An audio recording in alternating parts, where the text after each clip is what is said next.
Sejam muito bem-vindos, senhores e senhoritas, para mais uma aula de matemática. Mas antes, de olho aí no nosso entretenimento.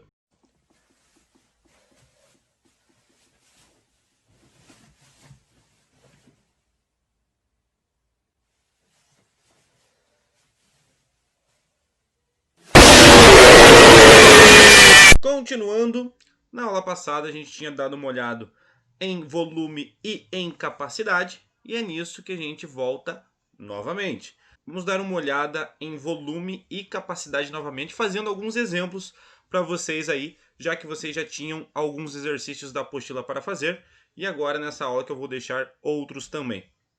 Bom, um exemplo é o seguinte, qual deve ser a capacidade em litros de uma piscina com formato de paralelepípedo cujas suas dimensões internas são de 20 metros, 10 metros e 1,5 metros.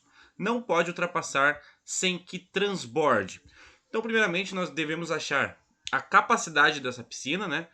Quantos litros, e aí ver qual é o limite máximo que ela pode possuir para não transbordar, né, com a sua capacidade máxima. Vamos lá, ó. Digamos que nós temos essa piscina. E essa piscina nós temos 20 metros de comprimento, 10 metros de largura, 1,5 metro de altura.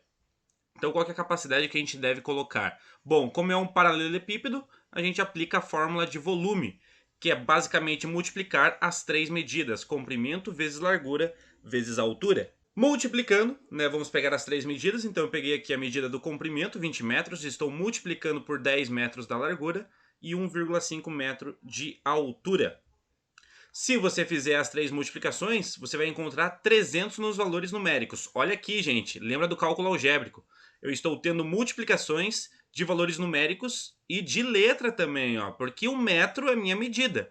E o metro aqui está como se fosse, né, uma variável, né? Então aqui a gente tem que aplicar também as regras de multiplicação com variáveis. Então olha só, se você multiplicar 20 vezes 10 vezes 1,5, resulta para você 300.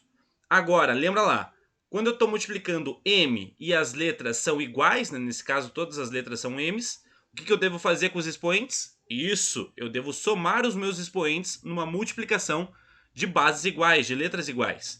Cada um dos m's está elevado a 1, 1 mais 1, 2, mais 1, 3. Por isso que a nossa capacidade sempre fica em metro cúbico, em decímetro cúbico, em centímetro cúbico, porque você está pegando uma medida que é ela mesma 3 vezes e está fazendo a multiplicação. Por isso que você está somando os expoentes dela. E por isso que resulta na matemática para a gente um metro cúbico. Tá, mas espera aí.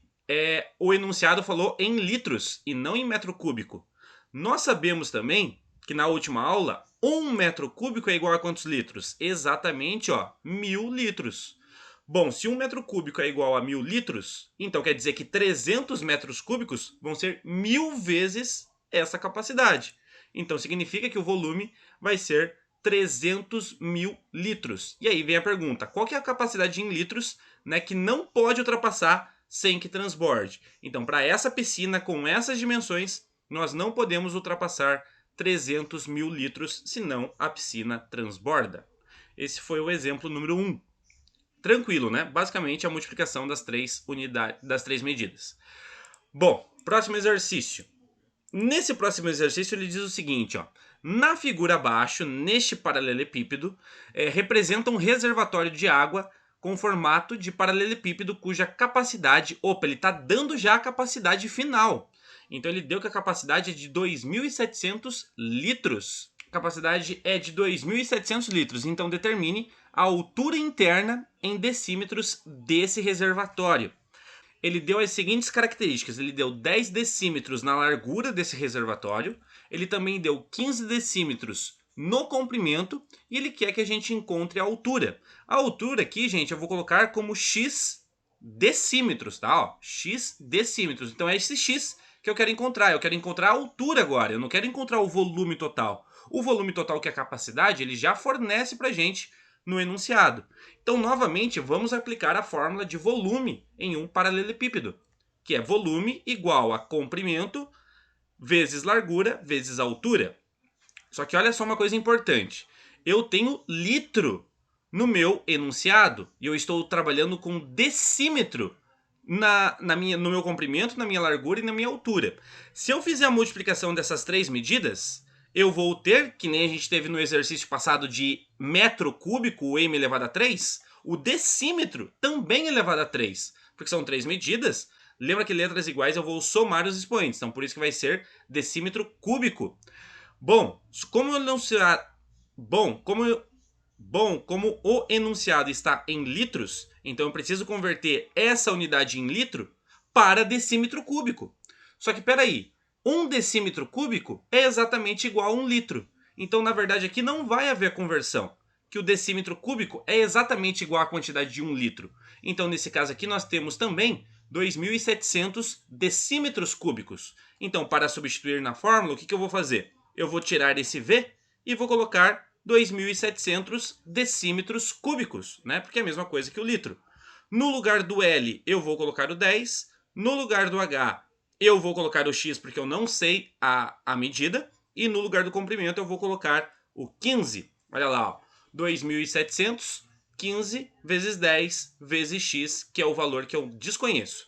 Bom, se você fizer 15 vezes 10 desse lado da equação, você vai encontrar 150. 2.700 é a nossa capacidade, 150 é a multiplicação do comprimento pela largura, falta a altura que eu quero encontrar. Eu necessito encontrar esse x, que na verdade é o h.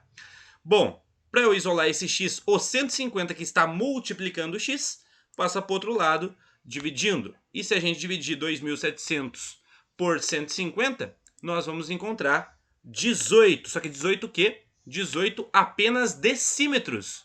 Professor, por que não é decímetro cúbico? Porque decímetro cúbico foi o volume, que foi a capacidade máxima. A altura é simplesmente uma unidade de medida particular. Esse exercício é quando a gente não tem uma das medidas e já tem a capacidade. No exercício passado é quando a gente tinha as três medidas e não tinha capacidade. São esses os exemplos de exercícios que eu trago aí para vocês.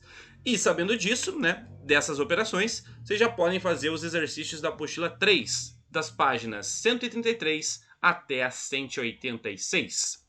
Muito obrigado pela atenção e presença de todos vocês. Grande abraço, até a próxima aula e tchau, tchau.